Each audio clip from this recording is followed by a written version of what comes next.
ఒకసారి చూడండి సార్ ఒకసారి చూడండి సార్ ఇట్లా ఫోటో తీసుకుంటాం సార్ ఒకసారి చూడండి సార్ అంతా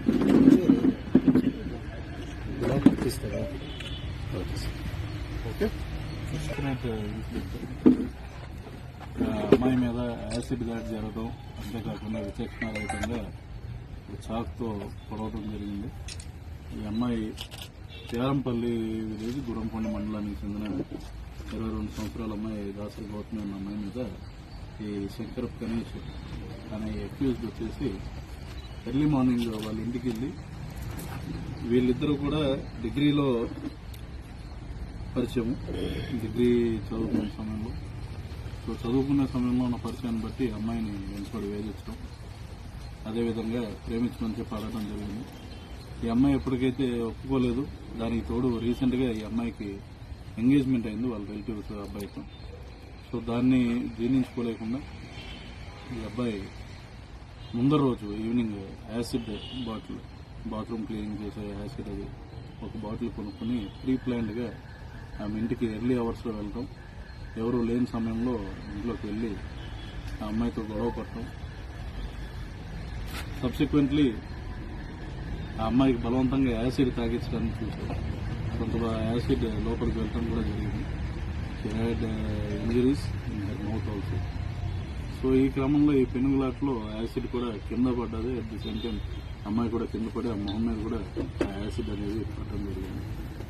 సబ్సిక్వెంట్లీ అక్కడ ఉన్న నైఫ్తో కూడా ఇతను ఆ అమ్మాయి మీద విచక్షణారహితంగా మెడ దగ్గర కూడా ఘాట్లు అయిపెట్టడం, ఆ అమ్మాయి దాన్ని తప్పించుకునే క్రమంలో చేతికి కూడా అమ్మాయికి ఘాట్లేదు. ఎట్ ది సేమ్ టైం ఆ అమ్మాయి చాలా ధైర్యంగా రిటాలియేషన్ ఇవ్వడానికి ట్రై చేయడం, చేతిలో షాక్ లాక్కుని ఇతని మీద కూడా సెల్ఫ్ డిఫెన్స్లో రిటాలియేట్ అవ్వడానికి ట్రై చేసినప్పుడు ఇతనికి కూడా చేతికి ఒక ఘాటు పట్టడం జరిగింది.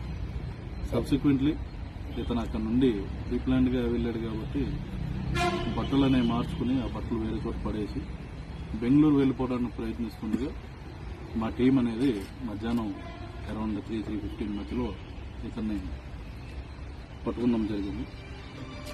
దీంట్లో ముఖ్యంగా చూసుకుంటే విత్ ఇన్ అవర్స్, అంటే మధ్యాహ్నం ఎప్పుడైతే మేము పర్సనల్గా హాస్పిటల్కి వచ్చాము, అంతేకాకుండా మా వాళ్ళందరూ కూడా మార్నింగ్ నుండి right from morning Madanapalle DSP గారు, అదేవిధంగా లోకల్ ఇన్స్పెక్టర్స్ అందరూ కూడా డిఫరెంట్ టీమ్స్ కింద ఫార్మ్ అయ్యి డిఎస్పీ గారు, అడిషనల్ ఎస్పీ గారు పర్సనల్గా హాస్పిటల్ దగ్గర మానిటర్ చేస్తూ ఆ అమ్మాయికి బెటర్ ట్రీట్మెంట్ ఇప్పించే విధంగా పోలీస్ డిపార్ట్మెంట్ ముందుండి కృషి చేసింది.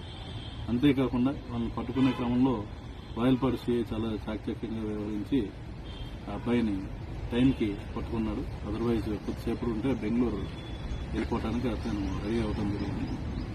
సో వెళ్ళిపోయే క్రమంలో టైమ్లీ అప్రహెన్షన్ అనేది జరిగింది. తర్వాత సబ్సిక్వెంట్గా ప్రాపర్గా టైమ్లీ అప్రహెన్షనే కాదు, with in this 24 hours police technical details collect చేసాం. ఆ బ్లడ్ స్టెయిన్ క్లోత్స్ ఏవైతే ఉన్నాయో అవి కలెక్ట్ చేసాము. క్లూస్ టీమ్ ద్వారా సంఘటనా స్థలంలో ఉన్న క్లూస్ అవి కలెక్ట్ చేసాము. యాసిడ్ బాటిల్ ఎక్కడ కొన్నాడో కూడా ఐడెంటిఫై చేసి ఆ రిసిప్ట్స్ అవి కూడా కలెక్ట్ చేయడం జరిగింది. Overall what we want to say ఈ కేసులో ఉండి ఇతను బయటపడే వీలైతే లేదు. ఈ రోజుకైతే we have made this case very tight case and ఇతను ఖచ్చితంగా శిక్ష అనేది పడేటట్టు మేము ఎన్ష్యూర్ చేసుకుంటున్నాం. సో ఏపీ పోలీస్ తరఫున ఏంటంటే we have ensured timely apprehension of accused and we have made the case in such way that she gets justice in time. అంతేకాకుండా ఇక్కడ నుండి బెంగళూరుకు కూడా పంపించడం జరిగింది అమ్మాయిని బెటర్ ట్రీట్మెంట్ కోసం.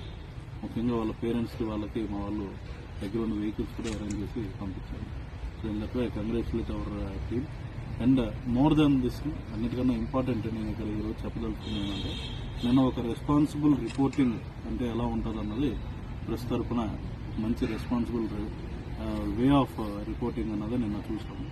ఎస్పెషల్లీ చూసుకుంటే నిన్న ఎక్కడ కూడా జస్ట్ ఫర్ సేక్ ఆఫ్ సంచలనం అనే దానికోసం అనే కాకుండా ఒక రెస్పాన్సిబుల్గా టైమ్లీగా కన్ఫర్మ్ చేసుకుని టైం టు టైము నిజానిజాలు తెలుసుకుని ఎప్పటికప్పుడు మాకు పోలీస్ వాళ్ళకి సహకరించినందుకు ప్రెస్ మిత్రులందరికీ కూడా ఈ సందర్భంగా ధన్యవాదాలు.